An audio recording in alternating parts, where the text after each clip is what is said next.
a champion by then. So we went in, and I was kind of, will I really run? Will I run well? But I was psychologically prepared for it. When the gun went on, there we were. And I think the race was won by Ezekiel Sebeng, followed by Onyanja, and I was third. But guess the time? The time was fast. I think the winning time was like 1:43, and I ended up running 1:42.6. And then the World Junior record by then was 140, around 144. And I remember I ran 143.6, thereabout. And it was a World Junior record. I broke the World Junior record. Though I never won, I was at that position. And James Templeton was the happiest man of all. Manu, let me tell you, that night, there were like 5 world records being broken. I was one of them. Wilson Kipketer broke the 800 meters world record. Wilson Poit Kipketer broke the steeplechase record. I remember. Who was the other one? There was another world record in 5,000 meters, which was broken by Haile Gebrselassie or Daniel Komen, any of those. There was, which was the other race? I've said steeplechase, 800 meters, 5,000 meters, and now 800 meters P. And that was me. And that was me, So, as I said, James Templeton was the happiest man. We were all happy. We were all celebrating. And that was the change over again in my life. So, I remember at the lobby in the hotel, before the race, there was, they wanted me to sign a contract with a shoe company. And I never knew what was the shoe company, what was the shoe contract, So when I saw some dollars there, it was good to me. Before the race, they wanted me to sign it. You get it? But after the race, they teared the papers. Because whatever they were giving me was nothing. But to me, whatever they were giving me was good money. So, they now brought in a proper contract. You know what I mean by proper contract? Mm-hmm. Yes, they brought in a proper contract. Flesh. So things changed from there. And, I got a shoe contract, we got clothing and everything here and there. And we were coming home happy people. Me and Misoi, We started this thing, or we started being managed by James Templeton with the two of us. Tukri Misoi, who is part of this team of Complete Sports, and myself. So,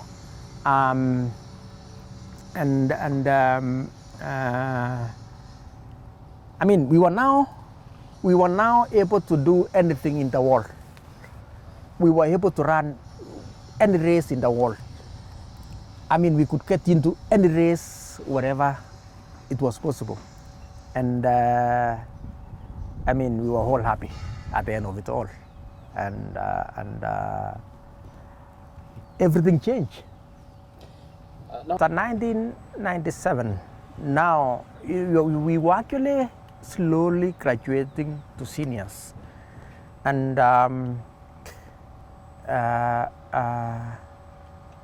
for you to be able to get races in Europe, you have to have a good time. And already we had it ourselves. So we came back home, and we had to, have a training camp back in Iten, and we trained well. We continued doing whatever we were doing there.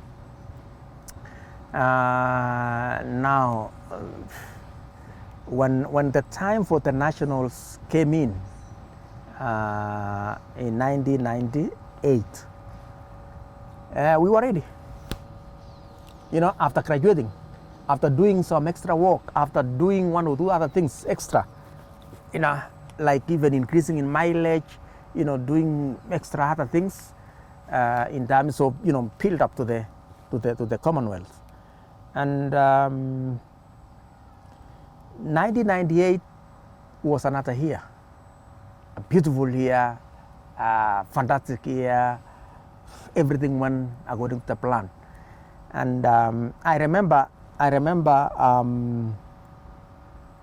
our manager then asking me whether we were at the level that we were expecting. My answer was no. Why?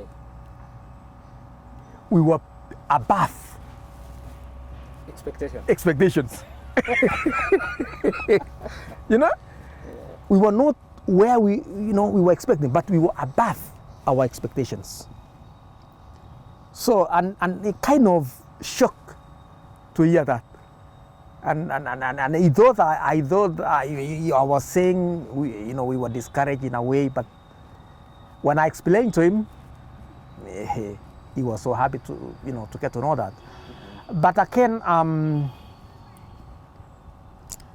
always in running, as you know, there's always ups and downs of these things. Sometimes you are up, you are at the top, sometimes you are down. But I remember before Commonwealth, we had a World Cup in South Africa, which I did not do well. The reason being, in South Africa was getting cold. It was getting colder by the time we were doing the World Cup there, and it was a different kind of weather that I was going into. But coming from South Africa all the way to Kuala Lumpur was extremely hot, and I enjoyed the weather. And before our races, I told the Kenyan team, I'm ready for this race. And they were kind of surprised that, what is this guy saying? He just ran like what in South Africa? He didn't even manage a podium. What is he telling us? So I told them, just relax. And I also extended the same to my manager. I told him, hey, Bwana Templeton, I think I'm going to do something special today here. And Templeton laughed at me, But technically, I was mentally ready. I was physically ready. And the weather was perfect. During finals, we were two from Kenya. That was Kimutai. Kimutai was from Kenya. I mean, he was from forces. I think Kenya Navy or wherever. But because he was actually going down, he was going down at the end of the season. So we agreed with Kimutai that he takes over the first 200, the first 400. But the guy went crazy. He passed the 400 meters in like 48. And I was almost world record. Yes, and I was just like 49. And Sebeng was with me, and Porter from South Africa, the two South African guys. They were closing. But as I said, psychologically and mentally, I was ready. I went one way. I never looked back. The only thing I could see was the screen. I would gauge where the other guys are just by looking at the screen. And people, one of the commentators was saying, "Oh, I think Kimutai will be having a massage tonight. You can see the way he's twisting his neck." And I like that. But I won, and I ran almost the championship record. I missed I missed the Commonwealth championship record by a small margin. So I won it, and everybody else was happy. We were all happy, and of course, we were celebrating here and there, going around Kuala Lumpur city, everybody wanted to take a picture with us, and that was fun.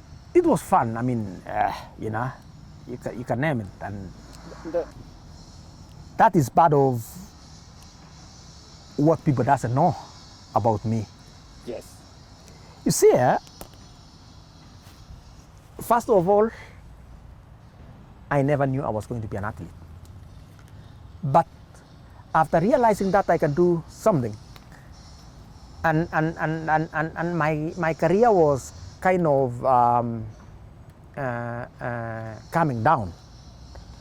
I never retired in 1998. I retired in the year 2003. I was in Sydney Olympics, as one of those people who, but I wasn't in the final. But again, I managed to be in the Olympics. And people say I should have continued, doing some races. But again, Sabone, you see, when you are at the top, you need to maintain. The moment you start coming down, you will get discouragement. And furthermore, you will not be stable. Mentally. Yes, you'll never be stable. So, I actually say enough is enough. Why can whatever I've got be enough for me? After all, I would not have been having all these things, whatever I could, if it was not for this running. And I think running is enough now. Let me do something else. Firstly, my father was so disappointed. You know why? He thought I had left school. I had run out of school.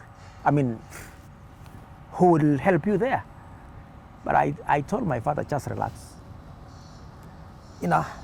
I need to mold my life. And by doing that, this is the start of it.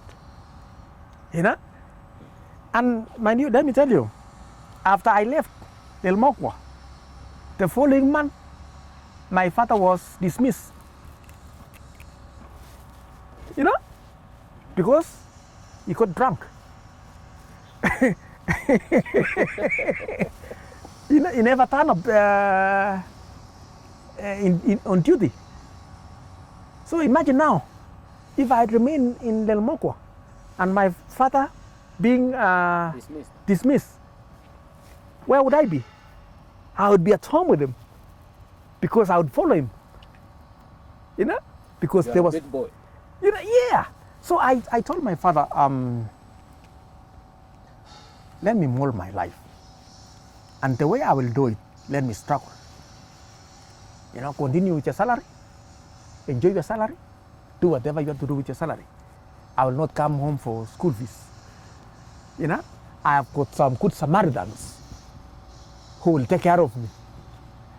And let me tell you, that year, when I came home after representing the country, I had like baraza, people coming in to congratulate me in my village. Like I had a baraza. This is the guy who was just running away from Del Mokwa. He's now representing Kenya. He's running internationally. You know what I mean? Yes. My father was so appreciative for what I did. For what I did by running away from Del Mokwa. He was so happy for that. Kumbe, you knew what you were doing. I would be struggling, trying to pay for your school fees, and yet you knew what you wanted. But later on, I can tell you he's a happy man. He relaxes. You know, I did a lot of things to, you know, to my family back in the village. And it's a lesson. The mark that I left back in my village is a lesson to my neighbors. And now that you may think he was disappointed that I ran away, I ran out of school, but technically, you know, I didn't want him to suffer. You know, that is, I felt for him. I didn't want him to suffer. I wanted him to, you know, do whatever he wanted to do, have his salary, you know, have whatever he wanted to do with his salary. Because imagine if I had stayed at Lelmokwa, him paying for my school fees, you know, at the end of the year or at the end of my 4 years, I come home with nothing. How would he feel? You know? Yes, Yeah? yes. I understand. He would chase me away. He would not want to see me. But now imagine, after 4 years, after running away for 4 years in high school, at the end of it all, I built him a house. You know? And imagine being a student and building him a house. How happy is he? I mean, that's why I was telling you, I left a mark back in my village, and every villager there wants to emulate me or do things that like what